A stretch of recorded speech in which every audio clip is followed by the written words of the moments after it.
தமிழ், தெலுங்கு, கன்னடம், மலையாளம், ஹிந்தின்னு பல மொழிகளில் 70 ஆண்டுகளுக்கு மேலே திரையுலகில் பயணித்து பல தலைமுறை நடிகர்களுடன் நடித்த பழம்பெரும் நடிகையான சௌக ஜானகி அம்மா நேற்று அவங்களுடைய 94வது வயதில் சென்னையில் காலமானாங்க. வயது மூப்பு காரணமாக சில நாட்களாக தனியார் மருத்துவமனையில் சிகிச்சை பெற்று வந்த நிலையில தான் சிகிச்சை பலனளிக்காமல் உயிரிழந்தாங்க. கை குழந்தையுடன் வறுமையில் வாய்ப்பு தேடியவங்க தான் ஜானகி அம்மா. இது தொடர்ந்து தான் அவங்க திரையுலகத்தில் பல சாதனைகள் படைத்திருக்காங்க. அவங்களுடைய வாழ்க்கை குறித்து தான் இந்த வீடியோவில் பார்க்க போகிறோம். சௌக ஜானகி அம்மா 1931 டிசம்பர் 12 அன்னைக்கு ஆந்திர மாநிலம் ராஜமுதுரையில் தான் பிறந்திருக்காங்க. இவங்களுடைய அப்பா காகித ஆலை நடத்திட்டு வந்திருக்காரு.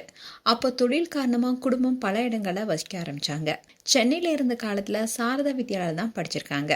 சின்ன வயசுலேயே குழந்தைகளுக்கான வானொலி நிகழ்ச்சியில் பங்கேற்றிருக்காங்க. அதுக்கப்புறமா சென்னை அகில இந்திய வானொலியில் நாடக கலைஞராகவும் அறிவிப்பாளராகவும் பணியாற்றியிருக்காங்க. அவங்களுடைய வானொலி நாடகத்தை கேட்ட தெலுங்கு திரைப்பட தயாரிப்பாளர் BN ரெட்டி திரைப்படத்தில் நடிக்குமாறு அவங்க கிட்ட கேட்டிருக்காங்க. ஆனால் ஜானகி அம்மாவுடைய குடும்பத்தில் அதுக்கு சம்மதமே தெரிவிக்கல. அதுக்கு மாறா அவங்க சொந்தத்தில் இருக்க ஒருத்தருக்கு திருமணம் செய்து வச்சுட்டாங்க. அண்ட் திருமணத்துக்கு அப்புறமா கணவருடன் விஜயவாடால தான் இருந்திருக்காங்க. ஆனால் திருமண வாழ்க்கை அவங்க சினிமாவிலேருந்து முழுமையாக தள்ளி வைக்கல. குடும்பத்தில் பொருளாதார நிலை மோசமடைஞ்சது. வாழ்க்கையை நடத்துறதுக்காக தான் அவங்க சினிமாவை அணுக வேண்டிய சூழலும் ஏற்பட்டுச்சு. திருமணமாகி குழந்தையும் பிறந்த நிலையில தான் திரைப்படத்தில் கதாநாயகியாக வாய்ப்பு பெறது ஒன்றும் அந்த காலகட்டத்தில் எளிதான விஷயமாவே இல்லை. ஆனால் குடும்ப வறுமை அவங்கள அந்த தடைகளை மீற வச்சுச்சு. கை குழந்தையுடன் சென்னை வந்து தயாரிப்பாளரை சந்திச்சு சினிமாவில் வாய்ப்பு கேட்டதா அவங்க இதுக்கு முன்னாடி ஒரு இன்டர்வியூ கூட சொல்லியிருக்காங்க. திருமணமாகிடுச்சு, குழந்தையும் இருக்குங்கிறதுனால கதாநாயகியாக நடிப்பது சாத்தியமில்லைன்னு அவங்க தயங்கியிருக்காங்க. ஆனால் அவங்களுடைய குடும்ப சூழ்நிலையை எடுத்து சொல்லி அவங்களுக்கு கிடைச்ச மிகப்பெரிய வாய்ப்பு தான் அவங்க வாழ்க்கையே மாற்றி அமைச்சிருக்கு. சௌகார் படத்தில் நடிக்க வாய்ப்பும் அவங்களுக்கு கிடைச்சது. அந்த படத்தில் அவங்களுக்கு 2500 ரூபாய் சம்பளமாக கொடுத்துருக்காங்க. குடும்ப கஷ்டத்தில் இருந்து மீள்றதுக்காக தான் சினிமாவுக்கே வந்திருக்காங்க. கடந்த 1950ஆம் ஆண்டு தான் LV பிரசாத் இயக்கத்தில் வெளியான தெலுங்கு திரைப்படமான சௌகாரு மூலமாக ஜானகி ஹீரோயினா இன்ட்ரோடியூஸ் ஆனாங்க. NT ராமாராவ் நடித்த அந்த படம் அவங்களுக்கு மிகப்பெரிய வரவேற்பை பெற்றுக் கொடுத்துச்சு. படத்துடைய பேரான சௌகாரு அவங்களுடைய பெயருடன் இணைஞ்சிச்சு. அதுக்கப்புறமா தான் திரையுலகத்தில் சௌகா ஜானகி என்ற பேரே நிலைச்சது. தமிழில் வளையபதி படம் தான் ஆரம்ப கால முக்கிய படமாக இருந்துச்சு. பாவேந்தர் பாரதிதாசன் எழுதிய வசனங்களை பேசி நடிச்சிருந்தாங்க. இதை தொடர்ந்து தான் ஜெமினி, AVM போன்ற முன்னணி தயாரிப்பு நிறுவனங்களுடைய படங்களில் வாய்ப்பும் அவங்களுக்கு கிடைச்சது. இதன் மூலமாக படிக்காத மேதை, பாலும் பழமும், பார்த்தால் பசி தீரும், புதிய பறவை, நீர்க்குமிழி, பாமா விஜயம், எதிர்நீச்சல், உயர்ந்த மனிதன், இருக்கோடுகள்னு பல முக்கியமான படங்களை நடித்தாங்க. சௌகா ஜானகி அம்மாவுடைய நடிப்பு பயணத்தில் அவங்களுடைய கதாபாத்திரங்கள் பெருசாக பேசப்பட்டுச்சு.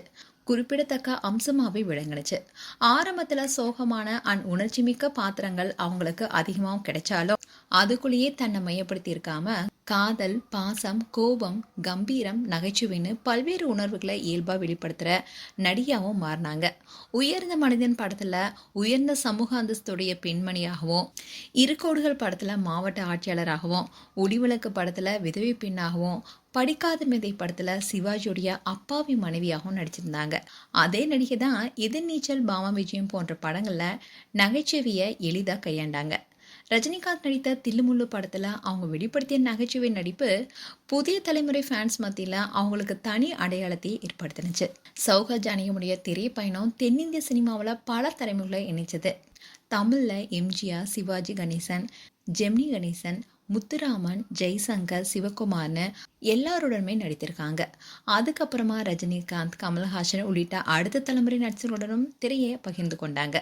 தெலுங்குல NT ராமாராவ், ராகேஸ்வர ராவ், கன்னடத்தில் ராஜ்குமார், மலையாளத்தில் பிரேம் நசீர்னு பல முன்னணி ஹீரோ கூட அவங்க இணைந்து நடித்திருக்காங்க. தமிழ், தெலுங்கு, கன்னடம், மலையாளம், ஹிந்தின்னு இவங்க பல மொழிகளில் 390க்கும் மேற்பட்ட திரைப்படங்கள் நடித்ததா அவங்களுடைய வாழ்க்கை குறிப்பு சொல்லுது. அதோட இயக்குனர் பாலச்சந்தருடைய படைப்புகளையும் இவங்க நடித்திருக்காங்க. நடிகையா மட்டும் இல்லாம தயாரிப்பாளராகவும் முயன்றாங்க.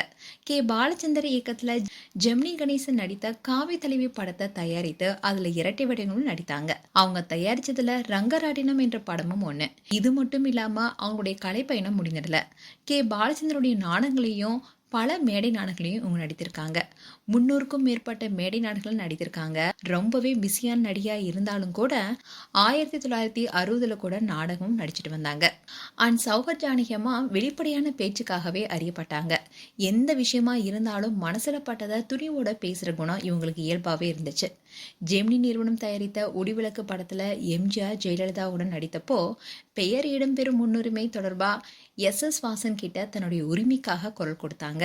அதே மாதிரி தனது காலத்தை சேர்ந்த நடிகை சாவித்திரியுடைய வாழ்க்கை திரைப்படமா எடுக்கப்பட்டப்போ அவங்கள பற்றிய தவறான சித்தரிப்புகளை வெளிப்படையாவே விமர்சனம் செஞ்சாங்க. சௌகத் ஜானகி அம்மாவுக்கு 2 மகள்கள், ஒரு மகனும் இருந்திருக்காங்க. மூத்த மகளுடைய பெயர் தான் யக்னபிரியா. யக்னபிரியாவுடைய கணவர் பெயர் உதயபானு. இந்த தம்பதியுடைய மகள் தான் வைஷ்ணவி அரவிந்த். இவங்க யாருன்னு பலருக்குமே தெரியும். பாட்டியை போல வைஷ்ணவியும் நடிகை தான். இவங்க நடிகர் பாண்டியராஜன் கூட நெத்தியடி என்ற படம் மூலமா ஹீரோயினா இன்ட்ரோடியூஸ் ஆனாங்க. இதை தொடர்ந்து தான் நாட்டாம, சந்தனக்காற்று, புலன் விசாரணை, மாநகர காவல்னு பல படங்கள் நடித்திருக்காங்க. அதுவும் தன்னுடைய முதல் பட கேமராமேன் அரவிந்தையே திருமணம் செய்த வைஷ்ணவி திருமணம் ஆனதுக்கு அப்புறமா நடிப்பை நிறுத்திட்டாங்க. இதை தொடர்ந்து இப்போ பல முன்னணி ஹீரோயினுக்கு பின்னணி குரலும் கொடுத்துட்டு வரதா சொல்லப்படுது. சௌகத் ஜானகி அம்மா பல விருதுகளை பெற்றிருக்காங்க. கலைமாமணி, எம்ஜிஆர் விருது, தெலுங்கு திரைப்படங்களுக்கான நந்தி விருது, பிலிம்பேர் வாழ்நாள் சாதனையாளர் விருது, அதோட 2022ல பத்மஸ்ரீ விருதும் அவங்களுக்கு வழங்கப்பட்டுச்சு. இப்படி பல விருதுகளை அவங்க பெற்றிருக்காங்க.